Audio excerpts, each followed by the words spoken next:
Hi friends, welcome to our channel. இன்னைக்கு பன்னீர் வச்சு ஒரு ஈஸியா ஒரு சைட் டிஷ் எப்படி பண்றதுன்னு பார்க்கலாம். அதுக்கு தேவையான பொருட்கள்லாம் சொல்லிடுறேன். 200 கிராம் பன்னீர் எடுத்துர்க்கேன். 1 ஸ்பூன் வந்து சீரகம், 1 ஸ்பூன் மிளகு, 1 ஸ்பூன் சோம்பு, ஒரு சின்ன துண்டு பட்டை, 4 கிராம் எடுத்துர்க்கேன். 3 ஸ்பூன் அளவுக்கு வரமல்லி எடுத்துர்க்கேன். 1 கப் துருவின தேங்காய், பெரிய வெங்காயத்தை இந்த மாதிரி நீளமாக அரிஞ்சு வச்சுருக்கேன். ஒரு 5 பல் பூண்டை இந்த மாதிரி பொடியாக கட் பண்ணியிருக்கேன். 2 பச்சை மிளகாவை கீறி வச்சுருக்கேன்.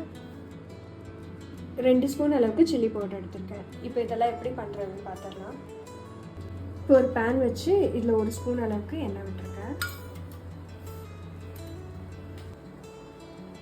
இப்போ எண்ணெய் நல்லா காஞ்சிருச்சு. இதில் எடுத்து வச்சுருக்க ஹோல் ஸ்பைசஸ்லாம் போட்டு வறுத்துக்கலாம்.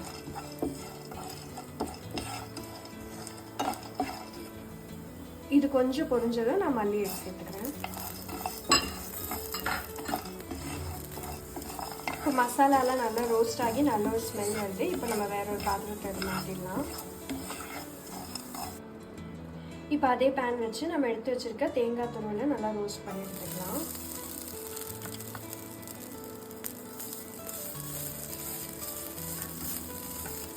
தேங்காய் நல்லா ப்ரௌன் கலர் ஆகிற வரைக்கும் ரோஸ்ட் பண்ணுங்க. நம்ம போட்டு தேங்காய் துருவல் நல்லா இந்த மாதிரி ப்ரௌன் கலர் வர வரைக்கும் வதக்கிக்கோங்க. இப்போ நம்ம ட்ரை ரோஸ்ட் பண்ணி வச்சதெல்லாம் நல்லா ஆறுனதும் ஒரு மிக்ஸி ஜாரில் போட்டு அரைச்சிக்கலாம். தேங்காய் இதில் நான் எக்ஸ்ட்ராவாக சில்லி பவுடர் மட்டும் ஒரு 2 ஸ்பூன் அளவு சேர்த்துறேன். இது எல்லாத்தையும் இப்போ நல்லா அரைச்சி எடுத்துக்கலாம். கொஞ்சம் தண்ணி விட்டு அரைச்சிக்கலாம். நம்ம ரோஸ்ட் பண்ணி எடுத்தது எல்லாமே இந்த மாதிரி நல்லா ஒரு பேஸ்ட் மாதிரி அரைச்சி எடுத்துருக்கேன். இதை வந்து ஒரு பாதி அளவுக்கு மட்டும் நான் பன்னீரில் சேர்த்துக்கிறேன். இந்த அளவுக்கு சேர்த்தா போதும். அப்புறம் தேவையான அளவுக்கு உப்பு போட்டுக்கலாம்.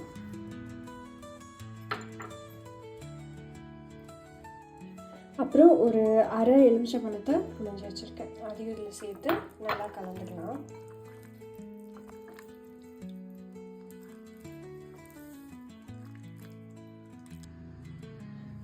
இப்போ நம்ம மசாலாலாம் போட்டு நல்லா கலந்து வச்சுருக்கோம். இது ஒரு 10 நிமிஷம் ஊறட்டும். ஒரு பேன் வச்சு அது நல்லா சூடானதும் 1 ஸ்பூன் அளவுக்கு எண்ணெய் விட்டுருக்கேன். இப்போ இதில் நம்ம ஊற வச்ச பன்னீர் சேர்த்து நமக்கு நல்லா 2 பக்கமும் நல்லா ரோஸ்ட் ஆகிற மாதிரி ஒரு 5 நிமிஷம் விட்டு எடுத்துடலாம்.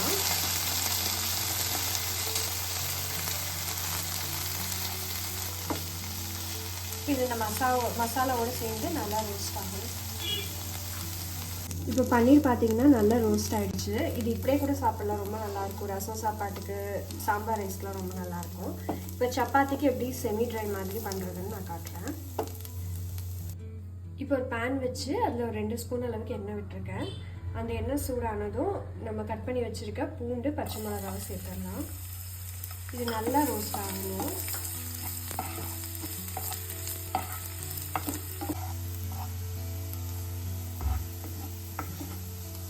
இது நல்லா ரோஸ்ட் ஆகி ஒரு ஸ்மெல் வரும். ஸோ அந்த ஸ்டேஜில் நான் அந்த கட் பண்ணி வச்சுருக்க வெங்காயத்தை சேர்த்துறேன்.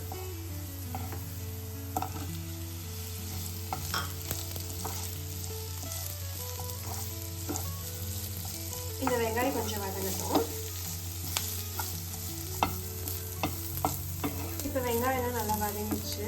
இந்த ஸ்டேஜில் நம்ம ஆல்ரெடி எடுத்து வச்சிருந்தோம் இல்லையா பாதி மசாலா, ஸோ நான் அதை சேர்த்துறேன்.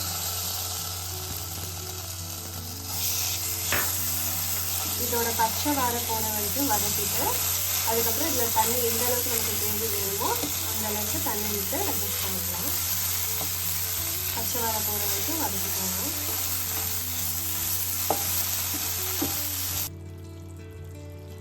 இப்போ பச்சை வாடை போனதும் நான் வந்து அதில் எனக்கு எந்த அளவுக்கு தண்ணி வேணுமோ அந்த அளவுக்கு தண்ணி விட்டு தேவையான அளவுக்கு உப்பு போட்டிருக்கேன். இப்போ இதில் நம்ம எடுத்து வச்சுருக்க பன்னீரை சேர்த்துடலாம்.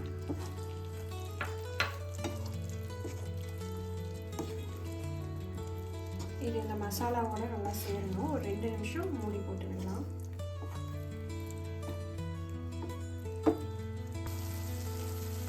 இப்போது இந்த எண்ணெய்லாம் நல்லா பிரிஞ்சு வந்து நம்ம கிரேவி ரெடி ஆகிடுச்சு. இப்போ நான் வந்து ஒரு 1/2 ஸ்பூன் அளவுக்கு கரம் மசாலா சேர்த்துக்கிறேன். சேர்த்துட்டு லாஸ்ட்டாக மல்லி இதெல்லாம் சேர்த்து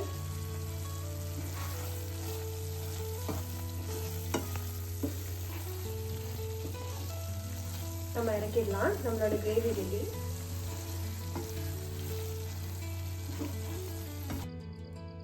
இப்போ நம்மளோட பன்னீர் மசாலா ரெடி ஆயிடுச்சு. இது சப்பாத்தியோட, தோசையோட, வெரைட்டி ரைஸோடலாம் ரொம்ப நல்லாயிருக்கும்.